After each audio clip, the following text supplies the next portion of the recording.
Hey YouTube, on today's episode of Garage Boys, I'm gonna show you guys how to fix the oil pressure light on this Ford Escapes, same as the Mazda Tribute. It has a 3.0 V6 engine, and it's kind of like a common problem with them where the oil pressure light will turn on, not right away when you turn on the car, but like 10 minutes after you drive it, and only when you're like sitting at the light or parked and the car has low revolutions, like the engine is low rev, then you have the light on. Once you give it gas or you put drive or reverse or whatever, the light will go away. So it's a very common problem with these vehicles. It's the oil pressure sensor switch. I'm gonna put the part description right here and the part number right there, and then you can check on the description if you want to buy the sensor or not. But check out the video. I'm gonna show you how to replace everything. It's very easy, very quick.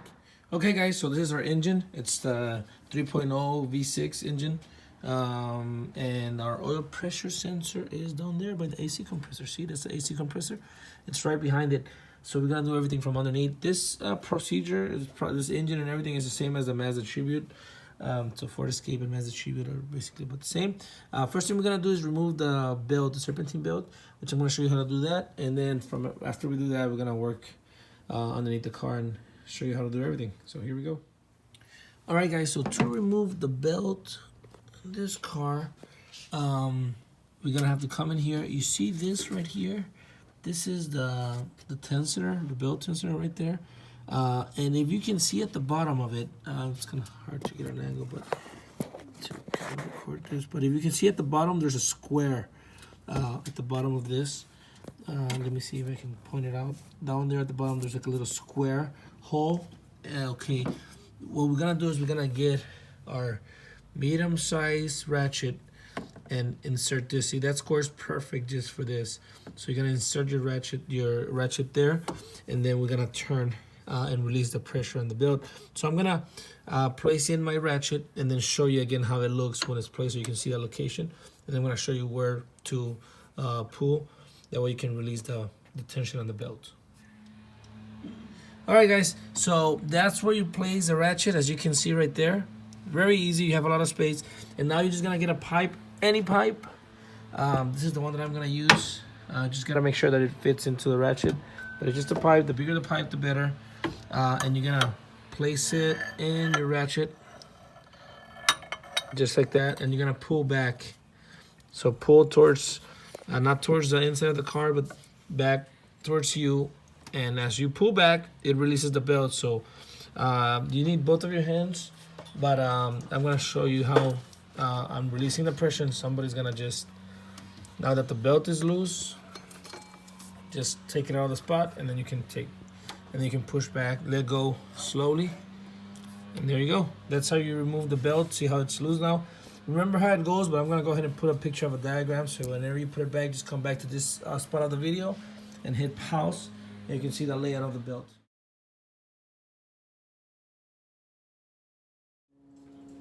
Okay guys, so we removed the belt. Now we're gonna come underneath the car. We're gonna lift the car, which I already did. And I used the jack and I put a tower for safety. Make sure you take all the precautions when you lift the car.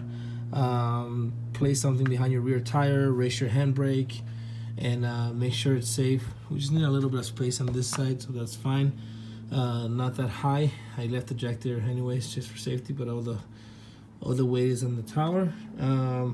What we're gonna do now is remove this cover here, and it has 5 size 10 bolts.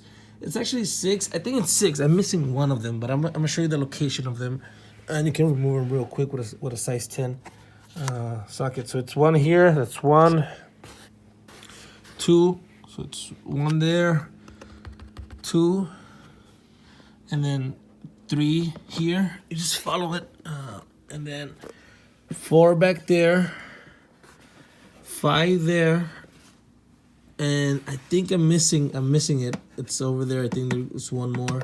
So you may have 6. They're size 10. Just remove those so we can take off this cover, and we'll have access to it. Okay, guys, so I removed the cover, and now you can see all the space that we have. The Serpentine belt, as you can see, is loose. Maybe when we put it back, we put it on before we put all this back.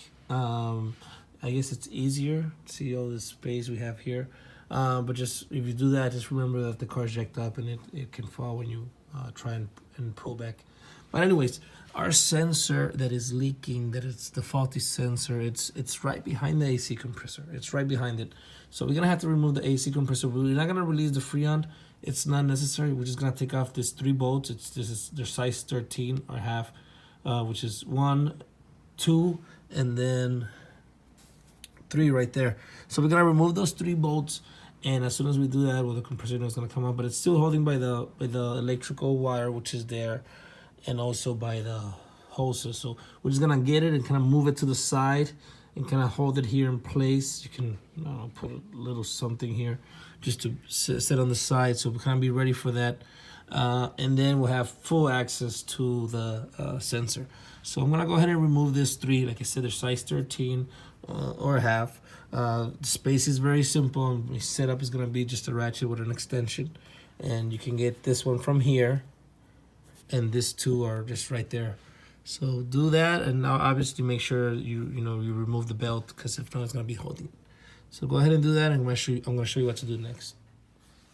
Okay, guys, so I removed the AC compressor. Very easy by removing those 3 bolts.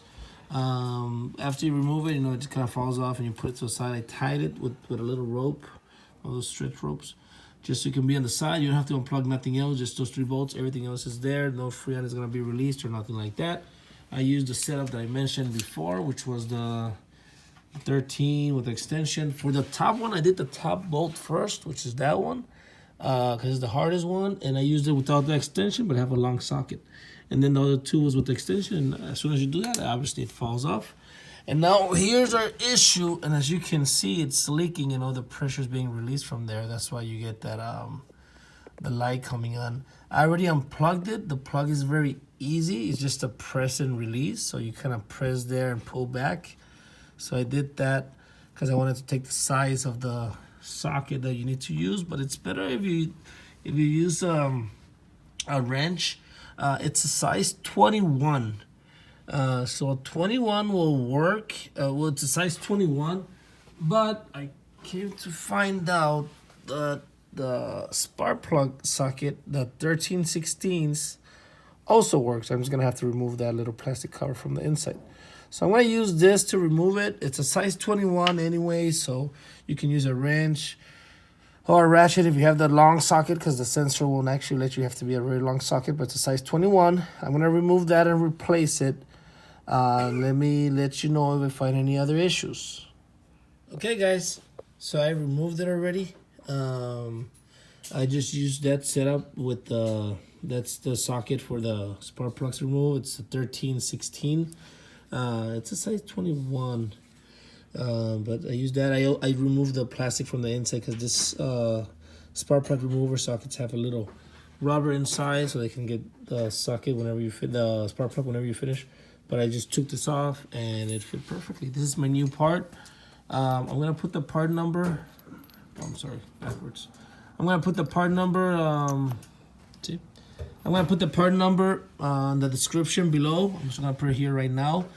This is the one. There were 2 for this car, 2 parts, but this is the one that you need, the one with this little space up here. The other one didn't have the space.